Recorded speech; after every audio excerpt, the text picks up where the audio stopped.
What's the strength difference between 3,000 resonance with all 5-star gems upgraded? Very realistic 435 resonance with 2-star and 1-star gems at a lower rank? Well, let's find out. So let's test the lower resonance first to get a baseline. And if we look here, 6515 is the current combat rating. I'll make sure we get the combat rating the same when we test both of these resonance. So if we use 170 as a baseline, as this is the point of which we're able to finally start clearing challenge rifts, we can use this to compare the time between having the bonus resonance and not having the bonus resonance at the same combat rating. Here we are finishing the boss. I'm definitely more squishy, even against people at my combat rating, and the damage is significantly slower than I'm used to. This is 3 minutes and 4 seconds to clear this one, and we were at exactly 6515 combat rating. Here I was able to get it within about 15 combat rating of each other while maintaining the 3000 resonance, so this way we can test the same challenge rift at the same exact combat rating while actually seeing what the higher resonance will accomplish. Immediately noticing the damage difference, immediately. Even at this combat rating and even at this challenge rift, I'm immediately noticing a massive damage difference. So I'm going to go through, beat this stage, and then we're going to see exactly how fast it is. I will skip the shrine as we did not get a shrine in the previous one and it would skew the results, but it seems like we're still pretty decently far ahead at the moment. One thing I'm noticing is things like the Howler's procs and the better gems are allowing for significant more burst damage, making these not only the bosses easier. Oops, I was attacking the wrong one. That's going to cost me some time there.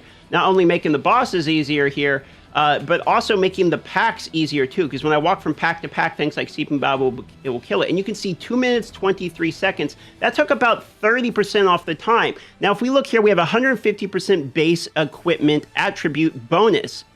And this was compared to a 21.75% base attribute bonus. You'll notice a damage difference for sure between this clip with 3K and then this next clip here of when I only have 400 plus resonance. You're going to notice there's crits of about 4,500, 5,000 as compared to the 7,000 prior.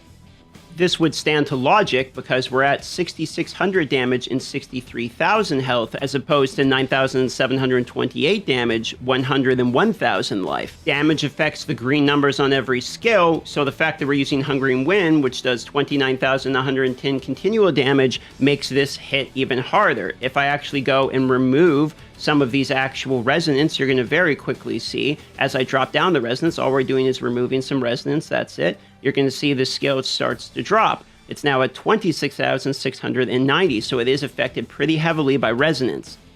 What about Elder Rifts? Well, let's do a couple unmodified Elder Rifts, starting with 3,000 resonance in order to get a baseline and seeing exactly how much having the different gems will affect you. I'll miss all the shrines, and I will go from Elite Pack to Elite Pack and play the same way in both in order to make it fair as possible.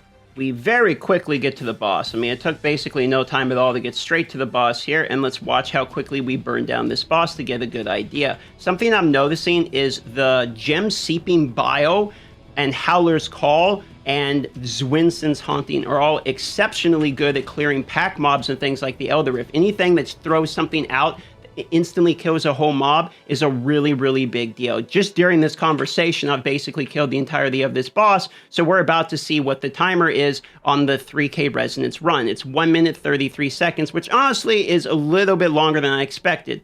We will run one more just to get a better baseline. This rift for sure felt really slow to me. I just was not getting the elites packed together as I normally was expecting. I expect this to be longer than the minute 33, but we're going to find out. We got the Shades of Echo boss here. Let me just try to drop all the damage on him and burst him real quick and see what we end up getting for a time here. Okay, 1 minute, 59 seconds, so almost 2 minutes. That's a pretty long rift, but we do have our two baselines now. Okay, now here we go with the lower resonance. On the boss, definitely feels slow, not gonna lie, but it doesn't feel as slow as I would have thought. Okay, here we go. He's about to drop, and we're going to find out the time on our run, which is 2 minutes, 10 seconds. So the first run is already longer than the longest of the previous runs. And here we go. The final boss, 2 minutes, 48 seconds. So there's definitely a time difference.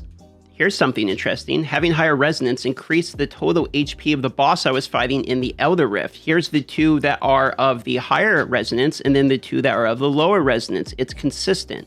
So it's a pretty interesting balance. It sort of normalizes your bonus damage by actually giving more HP to the bosses that you're fighting, even though it doesn't like increase the combat rating or anything like that. Super interesting. However, the legendary gem modifiers that you get, like Seeping Bile, Bottled Hope, etc., are so good that the time is actually still quicker.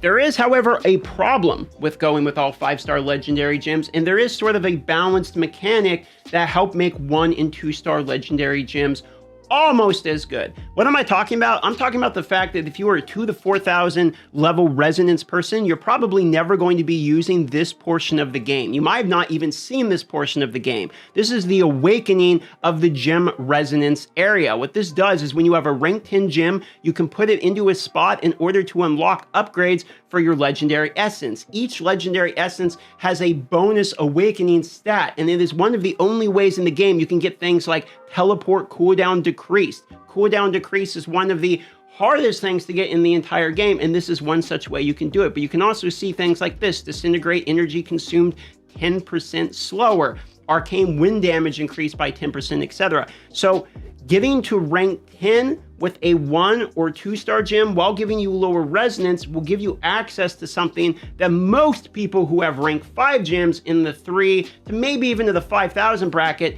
they're not going to have all rank 10 5-star gems. Where these stats really start to matter is things like Cavern of Echoes, Purges of the Depths. Any of these group-related content is when resonance really starts to shine. When you have a big boss that you all must burn down together, even things like the Heliquary raids are where it really starts to matter. Now, there is a side of this that we haven't talked about in this game. We've been focusing primarily on the resonance side of it, but the combat rating actually associated with these gems is a big portion of this as well. That's why I attempted to test this at the same combat rating, just changing the resonance. Combat rating is going to do everything from help you do better in the dungeons to get through the additional hell difficulties, the challenge rifts, and even push towards the higher Heliquary bosses in order to unlock even more combat rating. There is one confusing part, however, about resonance. If you look here, it says increase the equipment base attribute. If you click on an item, it says the attributes right here, but it's not referring to these base attributes, because if you look right now, I have 1679 intelligence. If I actually go and I put the gem on right here, this is going to give us 540 more resonance, 132 more combat rating, which is going to increase our base attribute. You would think we would have more now, but nope, we still have the same intelligence. That's because what it's actually increasing is, if you look here, we have 805 damage on this now, but if I actually remove this piece right here, and then we look at the helmet again, it's 718. It's actually increasing this base attribute. What's the TLDR in basic terms? Well, resonance definitely makes things faster. It's not fast enough that you feel like, oh, I'm really getting tons of extra runs in, unless we're talking about things like Elder Rift. And the challenge rift doesn't really seem to matter to me, because eventually everyone's going to have enough combat rating to do the challenge rifts. The challenge rifts are about combat rating, not about resonance. Resonance will only let you push a little bit farther, a little bit sooner, but then eventually everyone's going to catch up to you literally anyway, and the rewards for pushing sooner don't really matter. So if you're asking me today, from what I've seen in the game, do you need resonance? The answer is no, you don't need resonance, unless what you want is faster dungeons, faster overworld farming, faster Elder Rifts, and faster everything else in the game. Completely different conversation when we get into PvP, because at that point, resonance is basically required for you to have a enjoyable time, depending upon your definition. This is balanced by the fact that things like Awakening could actually be quite good in some builds, especially since things like cooldown reduction are few and far between in this game and only come with Awakening, and Awakening is much easier with 1 and 2-star gems. So there is some counterbalance to this that I quite enjoy. With that being said, let me know what your thoughts about this are and if you enjoyed the video. And at the end here's another video option that potentially you can watch if you're interested. I love you all. The goal for this video is 2 new subscribers. Let me see them.